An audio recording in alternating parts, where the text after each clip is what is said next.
Hey, you found us back inside Coach Brown's office. Our weekly sit-down with Coach Brown, brought to us as always by Chick-fil-A, Cicero, Clay, and DeWitt.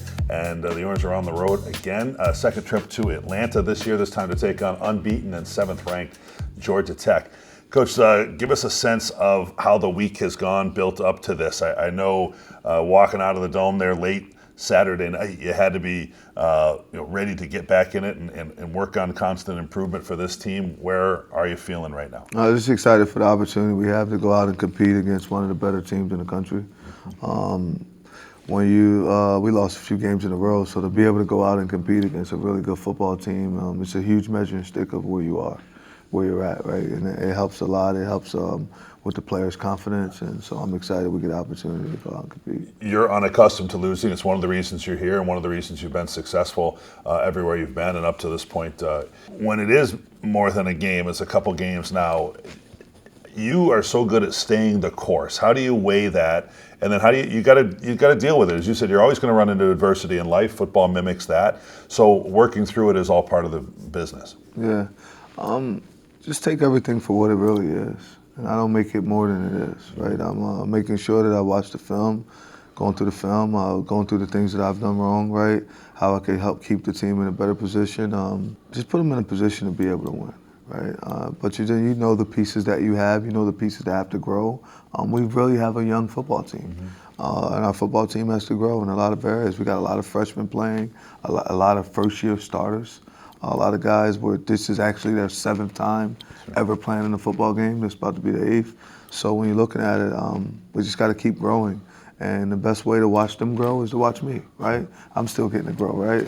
It's early in my career as a head coach, and I'm having a lot of fun doing it. I'm very thankful for the adversity that I get to face, and thankful for the challenge that I have ahead of me, to be able to push these players to keep pushing and to keep fighting and to understand and know that it gets better later as long as you stay the course.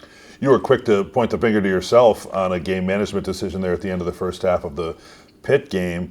Is that one, it's kind of born out of aggressiveness, right? Was the lesson there, hey, maybe with the current composition of the team, it doesn't make as much sense as it might make on paper to kind of go for it in that situation? I mean, we practiced that same week in practice. We had a situation where I created middleweight, and it was 43 seconds left in the half, and offense had 2 timeouts.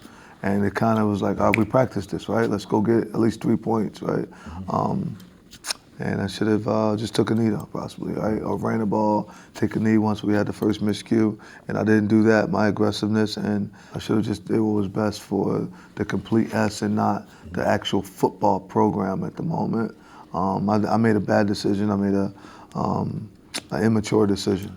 So, I shouldn't have done that. I think aggressiveness is probably in your nature, and it's worked more often than not, right? Yeah. Is that part of when the defense does do well, and we saw one of the best defensive performances in recent memory here Saturday night? Can you attribute that to putting the pedal down a little bit? Yeah, I'm just going to make sure we're aggressive. I told you that when we played SMU, then we went back and I said, no, this is what we're going to play, this is how we're going to do things.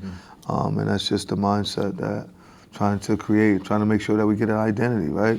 You and I both could sit back and say, like, what was the identity on the defensive side of the ball and what do we have?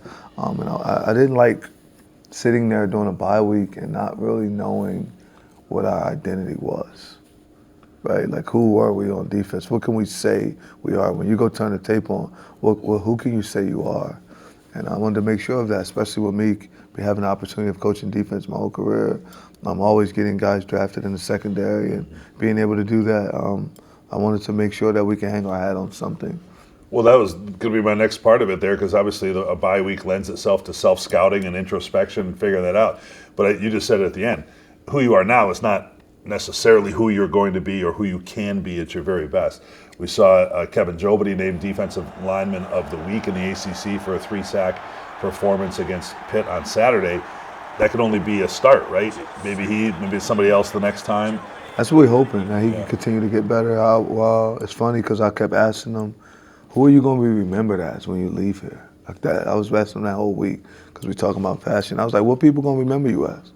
Like when they talk about Kevin Jobity, who are you? Who are they going to remember you as? And I kept asking him that, and I'm hoping that he continues to do that because he has the ability to play on the next level. He has the ability to be a draft pick, But I'm hoping that all those guys they're starting to scratch the surface of who they are, and then once they get the sense of, okay, this is who I am, this is what I want to be, I love this feeling, that just continues to show more and more, and it becomes contagious, right? Yeah, and that specific topic, is that where there's one of the benefits of a Dwight Freeney being around the Absolutely. building a little more? He was around last week. He's here today. He's been around. He's just pushing and going, and we got a lot of stuff that we got to continue to work on and get done. When you got a young team, Jobity's not young, but you got a lot of guys under him that are extremely young. They're big, they're fast, but they're young, right? We're big, fast, and we're extremely young. So time's coming, Sure. and I understand that. You got to spar a little bit, right? And sometimes in sparring you're gonna lose, and some of those matches they don't always go the way you want them to go. But it's a marathon. So Georgia Tech has had a tremendous season right from the jump.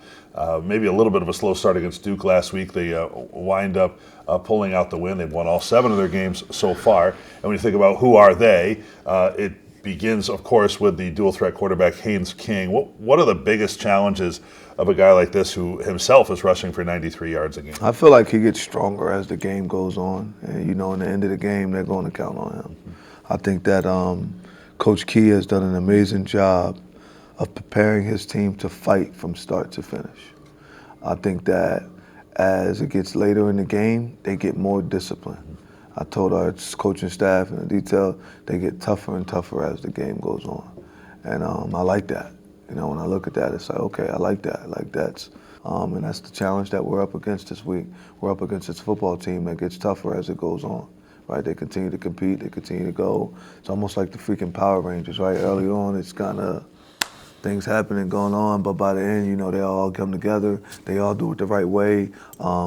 They don't harm themselves at all. There's no flags. There's no penalties. They don't turn it over that much. Don't turn it over. They just do everything that's needed, and then they'll go and let that quarterback run that football. All right, Coach, back to Atlanta, second time this season. Looking for a better result. Best of luck. Appreciate that. Okay, Orange Head Coach Fran Brown, our weekly sit-down, brought to us as always by Chick-fil-A.